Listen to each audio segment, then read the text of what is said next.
Diabetes and prediabetes is on the rise. In this video, I'm going to give you 9 symptoms of somebody who might be pre-diabetic. And this is very important because it typically takes 10 to 15 years before somebody's diagnosed with diabetes. But if you could pay attention to these symptoms and correct them, you're going to be what I call a genius. Einstein said, intellectuals solve problems, geniuses prevent them. So let's get right into this video. Let's understand the first thing here. The average American is consuming around 300 grams of carbs per day. But the human body, the optimal way the human body wants to function, is pretty much 1 teaspoon of sugar in the bloodstream, which equates to about 80 milligrams per deciliter. When somebody is constantly eating high carbohydrates and elevating their glucose and insulin, symptoms start to manifest. And we're going to outline 9 specific symptoms that I want you to pay attention to, and then we could do something about it when you're aware. The first symptom is excess abdominal fat. Now there's a difference between visceral fat, which is the white fat around your organs, love handles, and belly, and then subcutaneous fat. If you just look down and see if you have excess abdominal fat, that's a sign of excess insulin and glucose production, which typically means somebody might be in a pre-diabetic state. Why is this important first and foremost? Well, we know that pre-diabetes leads to diabetes. And diabetes can lead to kidney disease, amputations, heart disease, and even cancer. So when you have a high production of glucose and insulin in your bloodstream, what's going to happen is insulin is the only fat storage hormone in the human body. When insulin is around, your fat-burning hormones, they're running away. Think of insulin as the bully of the playground. He shows up and everybody runs away. So that's one sign to pay attention to. The second symptom are skin tags. Skin tags typically show up around your eyelids, armpit area, groin, and on the back. And there's a direct correlation between excess glucose and insulin levels in the body and skin tags being developed. I've seen so many people get rid of their skin tags naturally by changing their nutrition. Yes, you could go and get your skin tags surgically removed, and they're not technically dangerous, but it's not taking care of the cause. They might just pop up again. But by lowering glucose and insulin in your body, your skin tags might fall off and stay off. Number 3 is frequent urination. Maybe you are urinating throughout the day or waking up in the middle of the night to urinate, and here's why. Excess glucose and excess insulin production causes your body to retain more water.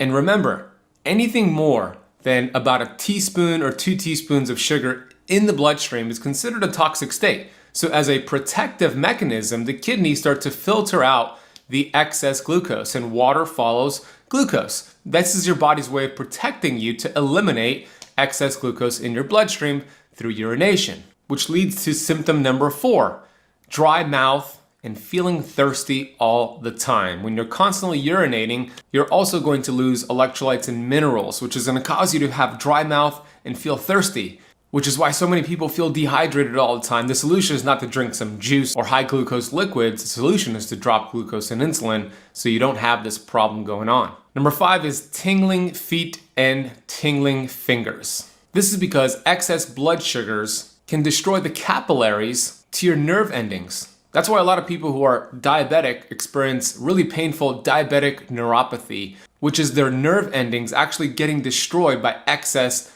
glucose. Number 6, brain fog. You walk into a room to do something, you forget what you walked into the room for. You can't remember people's names. You just feel like a fog is going on in your head. And that's because when the brain is so dependent on glucose and you're constantly having high levels of glucose, your neurons essentially get starved. In chronic conditions, this could lead to Alzheimer's and other brain disorders. That's why some people call Alzheimer's type 3 diabetes. Number 7, you're hungry all the time. You're snacking every 2 to 3 hours. And if you miss a meal, you get hangry, hungry and angry. You're irritable. You can't function.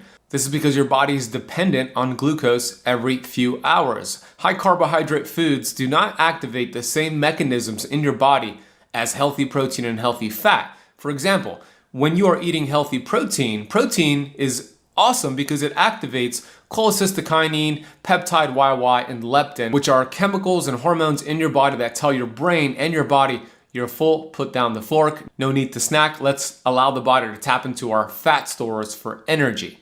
When you're eating carbohydrates, it doesn't activate the same pathways. Here's a perfect example. If you're at a restaurant and you ate a 16-ounce piece of steak loaded with protein and fat, and somebody brings you another piece of steak, you're probably gonna say, no way I could eat that. I am so full, I am so satiated. But they bring a dessert cart by your table, you're like, yeah, let's have some dessert, let's drink some soda, because your body is not gonna activate those satiety hormones and chemicals with carbs and sugar like it will for protein and fat.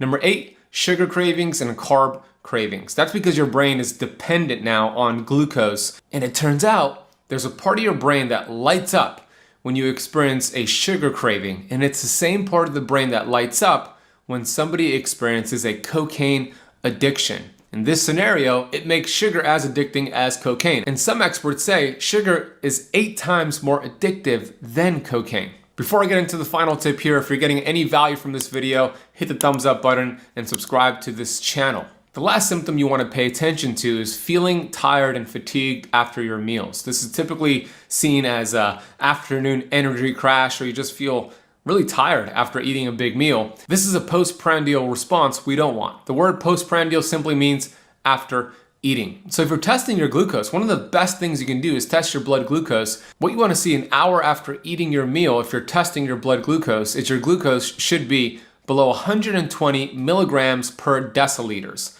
2 hours after eating your meal, that should drop below 100 milligrams per deciliters. Typically, if somebody has prediabetes, insulin resistance, or even diabetes, they're seeing much higher levels than that, and what results is a crash in their glucose, and they feel tired, they feel fatigued. Now, those are the 9 symptoms to pay attention to. I also recommend getting some testing done, looking at your fasting glucose. The optimal range for fasting glucose is somewhere between 70 and 90 milligrams per deciliter. There's also a test called A1C, very important test, which is going to give you the 3-month average of your blood glucose. If your A1C is 5.7 to 6.4, that's considered prediabetes. If your A1C is 6.5 or higher, that's considered diabetes. An optimal A1C level is under 5.1.